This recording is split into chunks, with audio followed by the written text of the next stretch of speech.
ওয়াকারের বক্তব্যের উপরে সাখাওয়াত করছে যে সেনাপ্রধান না বুঝে কথা বলেনি।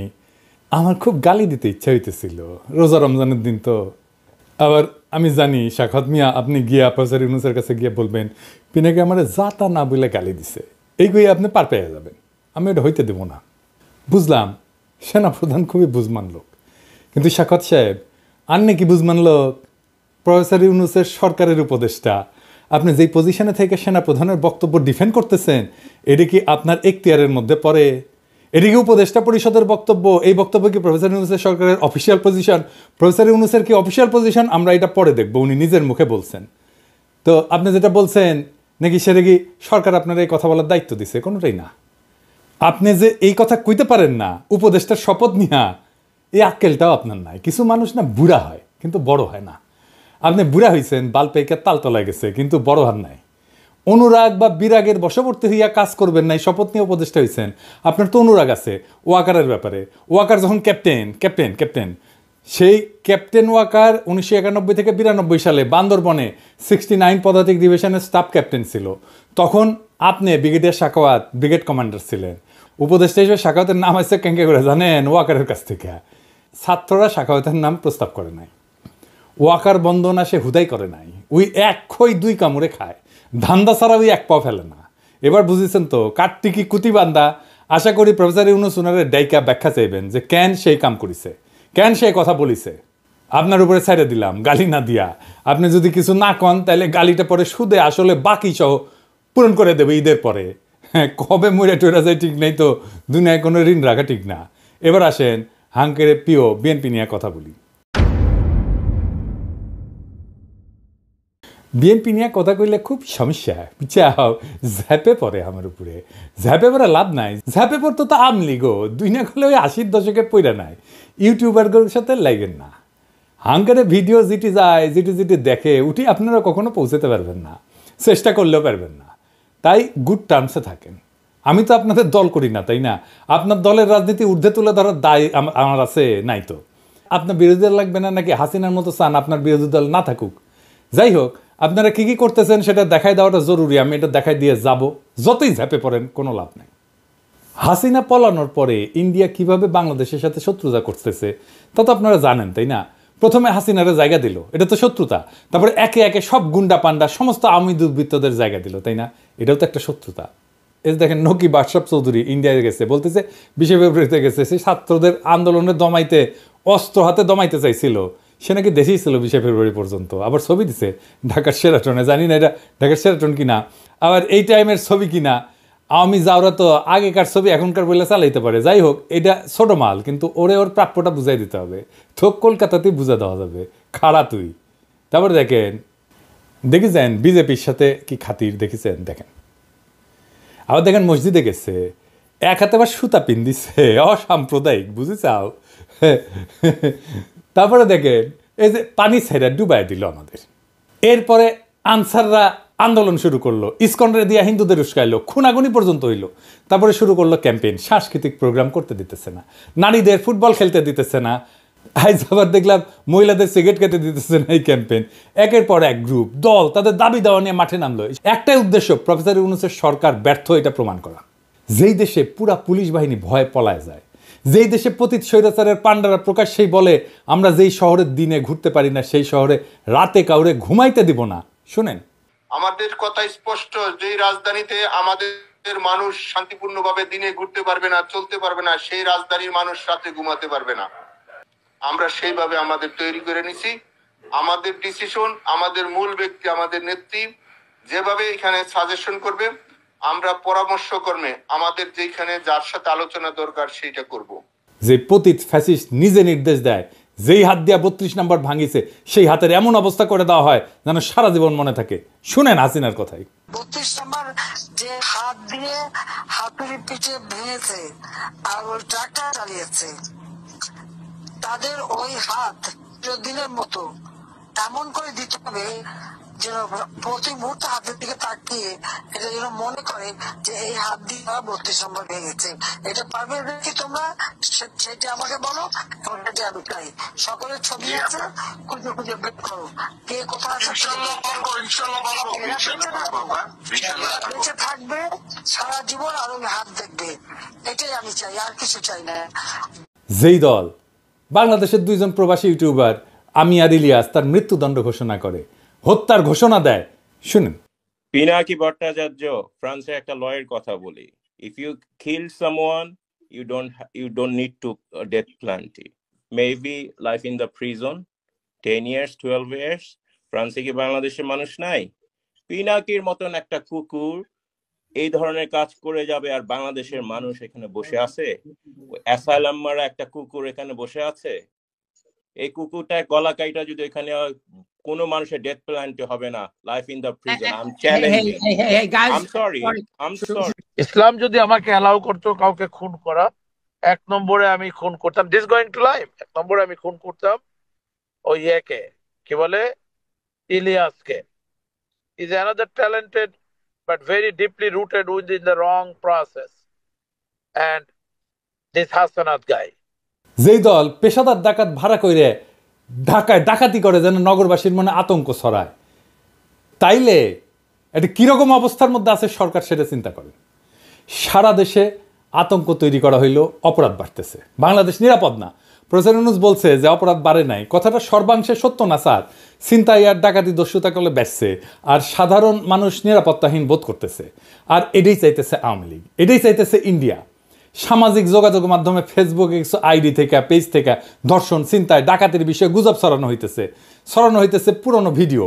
ফলে মানুষের মধ্যে আতঙ্ক তৈরি হইতেছে। কোনো সূত্র ছাড়া অপরাধের মন গড়া কিছু পরিসংখ্যান সামাজিক যোগাযোগ মাধ্যমে তুলে ধরা হইতেছে। যেমন ধরেন 65 ঘন্টায় 72 ধর্ষণের ঘটনা ঘটছে, জনকণ্ঠে প্রকাশ করেছিল, ভাইরাল হয়েছিল সেই নিউজ।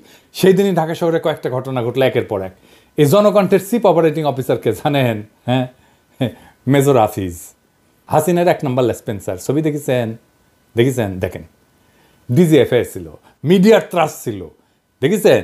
এরে সহকর্মী ভাবতে ক্যাঙ্কা লাগিচ্ছে মিডিয়ার লোকজন, উঠে যায় বসিছে। এবার বুঝেছেন তো জনকণ্ঠ কেনই নিউজ করে। আবার দেখবেন যে আমি কিছু কইলে জনকণ্ঠ ছেপে দেয়, সেটা ফটো কার্ড বানায়, বুঝেছাও?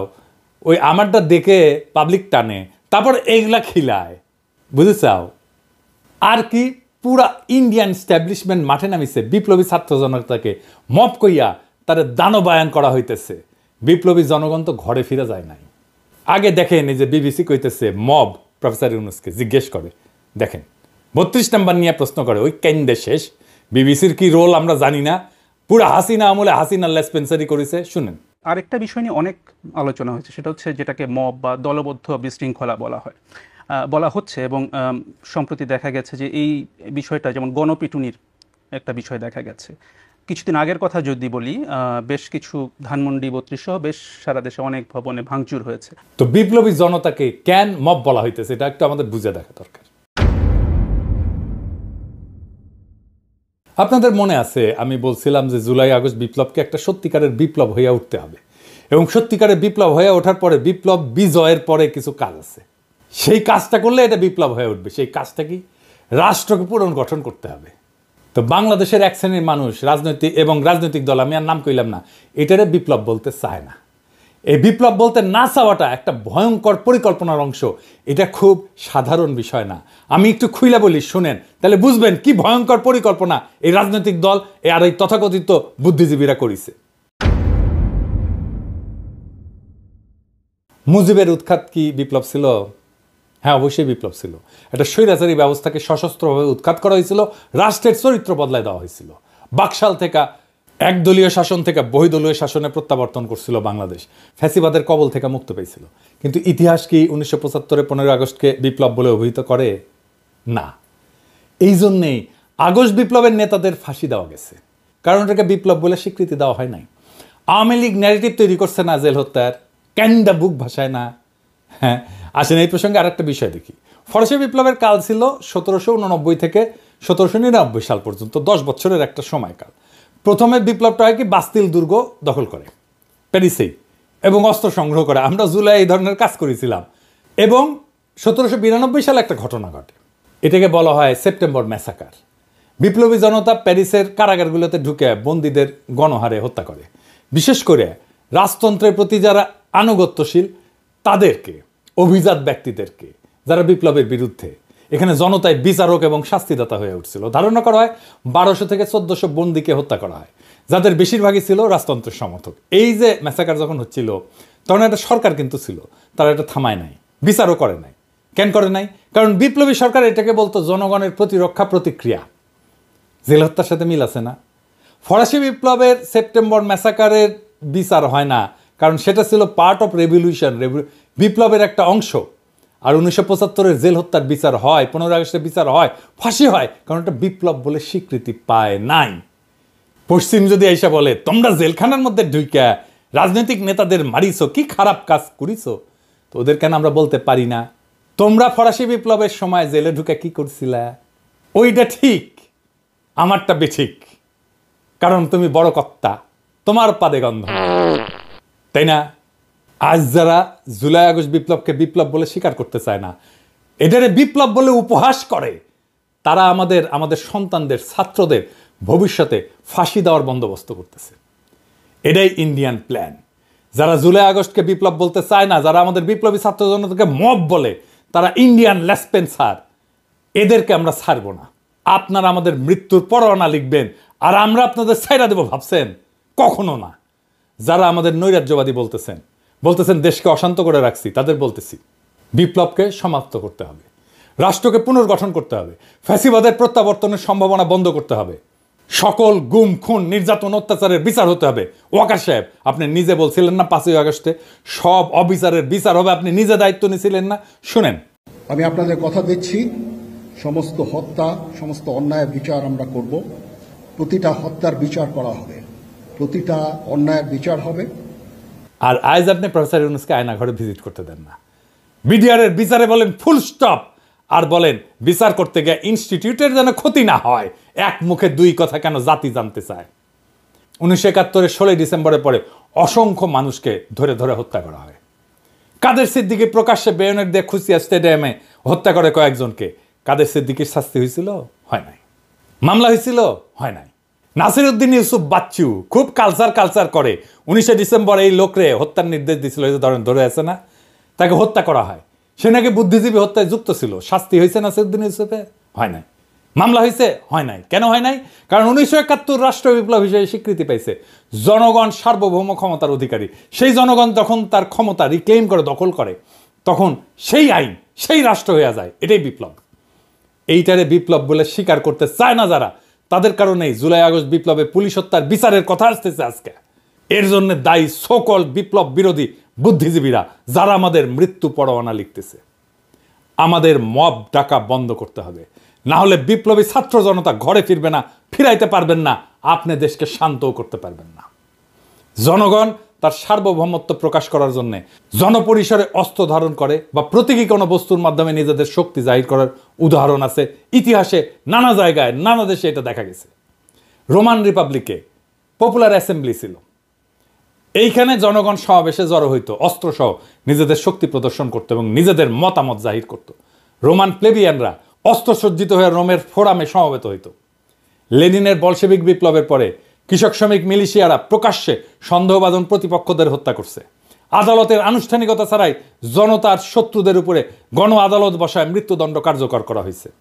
বিদ্রোহীদের দমন করতে এবং নিজেদের ক্ষমতা প্রতিষ্ঠিত করতে বলশেভিকরা ব্যাপক মাত্রায় গণপ্রতিশোধ নিছিল। আমরা এখনো নেই নাই। আমাদেরকে এটা নিতে বাধ্য কইরেন না।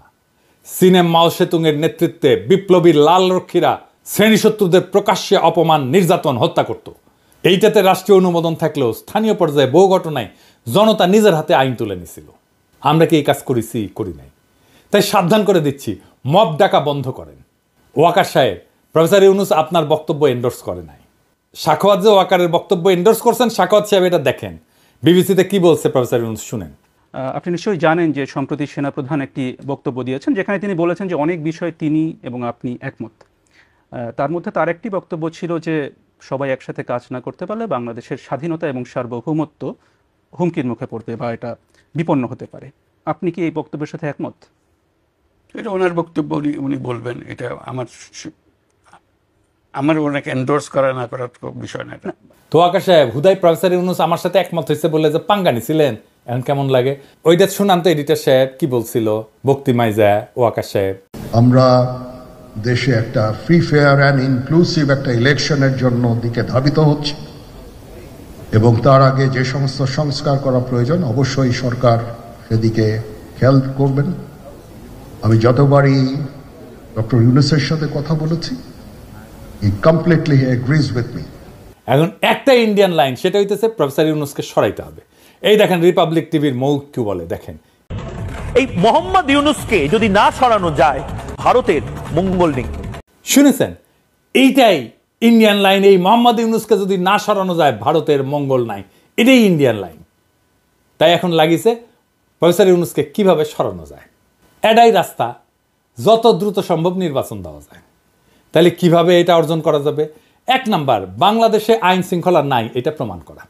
কিভাবে ইন্ডিয়ান প্রভাবিত জনকণ্ঠে এই কাজ করিচ্ছে সেটা দেখাইলাম। এরপরে দেখেন মির্জা ফখরুল ইসলাম এসি বাস্ট হয়েছে, সেটাকে নাশকতা বলে পত্রিকায় বিবৃতি পাঠাইছে। আওয়ামী লীগ আমলে বজ্রপাতের ঘটনাকে বোমা হামলা বলে মামলা দিত বিএনপির নেতাদের নামে। মির্জা ফখরুল এসি বিস্ফোরণের ঘটনাকে বোমা হামলা বলে পত্রিকায় বিবৃতি পাঠাই দিল। পরে অবশ্য ক্ষমা চাইছে, কিন্তু বিএনপি যে চাচ্ছে এই সরকারের উপরে আইন শৃঙ্খলার অবনতির দায় চাপায় দ্রুত নির্বাচন দিতে বাধ্য করতে, সেটা স্পষ্ট এই ঘটনায়। এইটা এসি বাস্ট হওয়ার ঘটনার নাশকতা, এটা আগে আসছে আওয়ামী লীগের পেছে, তারপরে আসছে বিএনপির বিবৃতিতে, বুঝছাও। আর বিএনপি কি কইতেছে একটা সুষ্ঠু অবাধ নিরপেক্ষ নির্বাচনই সবচেয়ে বড় সংস্কার। আর এর সর্বনাশ, রাষ্ট্রে কোনো সংস্কারের দরকার নাই ভাই। আপনারা তো আপনাদের কর্মীদের কন্ট্রোল করতে পারতেছেন না। আমার কথা না, আপনাদের দলের নেত্রীর কথা, রুমিন ফারহানার কথা শুনেন। বিএনপির নেতা কর্মীদেরকে মাঠ পর্যায়ে কন্ট্রোল করা যাচ্ছে না। চাঁদাবাজির সঙ্গে যুক্ত, জমি দখলের সঙ্গে যুক্ত, টেন্ডারবাজির সঙ্গে যুক্ত। আমার এলাকাতে পথধারী নেতারা কেউ মাটি ভরাট করে নদীর উপরে, জমি দখল করে, আরেক উপজেলায় পথধারী নেতারা মামলা বাণিজ্য করে। তো কন্ট্রোল করা তো যাচ্ছে না। কেন্দ্রে খবর পাঠানো হয়েছে, কেন্দ্র কোনো অ্যাকশন নেয় নাই। কইতেছে মাঠ পর্যায়ে কন্ট্রোল করা যাচ্ছে না কর্মীদের, কেন্দ্রে জানায় কোনো লাভ হচ্ছে না। আপনারা রাষ্ট্রের দায়িত্ব পেলে কি দুর্বিষহ অবস্থা হবে আপনারাই বলেন। এটাই চাচ্ছে ইন্ডিয়া আপনারা ফেল করেন, নিদারুণভাবে ফেল করেন, তারপরে ইন্ডিয়া ঢুকে যাবে, শর্ট কইরা হাসিনাও ঢুকে যাবে। এটা বুঝতেছেন না কেন? আবার দেখেন তারা বলতেছে লেবুর হালি 200 টাকা। আমি শিওর ওরা বাজারে যায় না, বাজার বোধহয় কেউ কইরা দিয়ে যায়। আমি দেশের কয়েকটা জায়গা থেকে লেবুর দাম জোগাড় করেছি, একে একে দেখি। হ্যাঁ, প্রথমে বগুড়া। আসসালামু আলাইকুম। আজ 2025 সালের 2রা মার্চ। আমি বগুড়া জেলার বিখ্যাত বৃহত্তম বাজার, এটা কলোনির বাজার। নিত্য প্রয়োজনীয় বাজার সেরে ইফতারিতে সবচেয়ে প্রয়োজনীয় উপাদানই হচ্ছে লেবু। সেই লেবুর বাজার দর কেমন আজকে আপনাদের একটু শোনাই। ভাই আসসালামু আলাইকুম। আপনার লেবুর দাম কিরকম? আগে 2-3 দিন আগে আমরা বেশি আপনার 70 টাকা 80 টাকা হালি, সেই হিসেবে আজকে একটু কম আছে। যেমন ওইটা বেশি 60 টাকা হালি, এটা 50 টাকা। মানে এই বড়টাই 60 টাকা। ভাই লেবু কত করে যাচ্ছে? 50 টাকা হালি। তারপর লেবুর দামটাই মনে হয় একটু বেশি নাকি? 50 টাকা হালি। ভাই লেবুর বাজার কত যাচ্ছে? 40 টাকা 50 টাকা হালি যাচ্ছে। আচ্ছা, গতকাল কত ছিল? গতকালে একই রেট ছিল 50 টাকা। কত দেখলেন? 50 টাকা হালি, তাই না? কক্সবাজার আসেন। আমরা আছি এখন কক্সবাজার শহরে কানাইয়া বাজার। ভাইয়া 200 টাকা খালি কত? খালি 60 টাকা। কত? একটা 15 টাকা কম হবে না? না কত দেখলেন? 60 টাকা হালি, তাই না? পটুয়াখালী আসেন। হালি 50 টাকা। 50 কি দাম কি বাড়ছে নাকি? না, এখন আগের মতনই আছে। মনে করেন যে রোজার এখন তো সিজন না, রোজার আগে আসলে আপনার 50-60 টাকা, এখন ওই 50 টাকা। কত দেখলেন? 50 টাকা হালি, তাই না? ঢাকায় আসেন। মা মরিচ কত? 250 গ্রাম 25 টাকা। আর বেগুন? বেগুন 70 টাকা। এই লেবুগুলো কত? লেবুর হালি কত? লেবু 60 টাকা হালি, নিলে 50 টাকা হালি। কত দেখলেন? 50 টাকা হালি, তাই না? যশোরে আসেন। বর্তমান দেশি লেবু বাজারে আর না আসার কারণে দেশি লেবুর একটু দাম বেশি। আমাদের বর্তমানে কিনা লাগতেছে দেশি লেবু আপনার 1700 থেকে 1800 টাকার শোয়া। আমরা এখন বেচতেছি 20 টাকা পিস, অর্থাৎ এক হালি বেচতেছি 70 অথবা 80 টাকা। একটু বেশি দাম 80 টাকা হালি, কিন্তু 200 টাকা তো না। তাইলে বলেন এত বড় একটা সবচেয়ে বড় রাজনৈতিক দল লেবুর দাম 200 টাকা হালি কিভাবে বলে? কি বার্তা দিতে চায়? কালবেলার রেফারেন্স দিচ্ছে। কালবেলা কার পত্রিকা? সন্তোষ শর্মার পত্রিকা। তো এই সন্তোষ শর্মা ইলিয়াসের ভিডিওতে দেখছেন সে কে? পুরা রয়্যাল লোক। তাইলে এইটা যে ইন্ডিয়ান একটা পরিকল্পনা প্রফেসর ইউনূসকে সরায় দেওয়ার, তাতে কোনো সন্দেহ আছে? বিচারের ভার আপনাদের উপরে দিলাম। বাংলাদেশে ইন্ডিয়ান প্ল্যান বাস্তবায়ন করা যাবে না, ফুল স্টপ। এই পুরান দিনের পলিটিশিয়ানরা অনেক কিছুই বুঝতে চাইতেছেন না। বুঝতে চাইতেছেন না তরুণদের স্লোগান, বুঝতে চাইতেছেন না বারুদের বিরুদ্ধে জ্বলে ওঠা গ্রাফিতি আর জুলাইয়ের দেওয়াল লিখন। কিন্তু তারা ঠিকই খুঁজে নিচ্ছে পরিত্যক্ত আস্তাবল, হাসিনার ব্যবহৃত সহিস, যাতে দিল্লির ঘোড়ায় চেপা দ্রুত পুরনো বন্দোবস্ত রাষ্ট্র করা যায়। দুনিয়া এবং আখেরাতের কসম, যারা দাখিল হয়েছে বর্ষা বিপ্লবে, রুহানি প্লাবনে কেটেছে সাঁতার, তারা জানে বঙ্গীয় বদ্বীপের সত্য সুন্দর নতুন ভবিষ্যৎ নির্মাণের ভাষা কি। সেইটা ইনকিলাব, বিপ্লব, ইনকিলাব জিন্দাবাদ।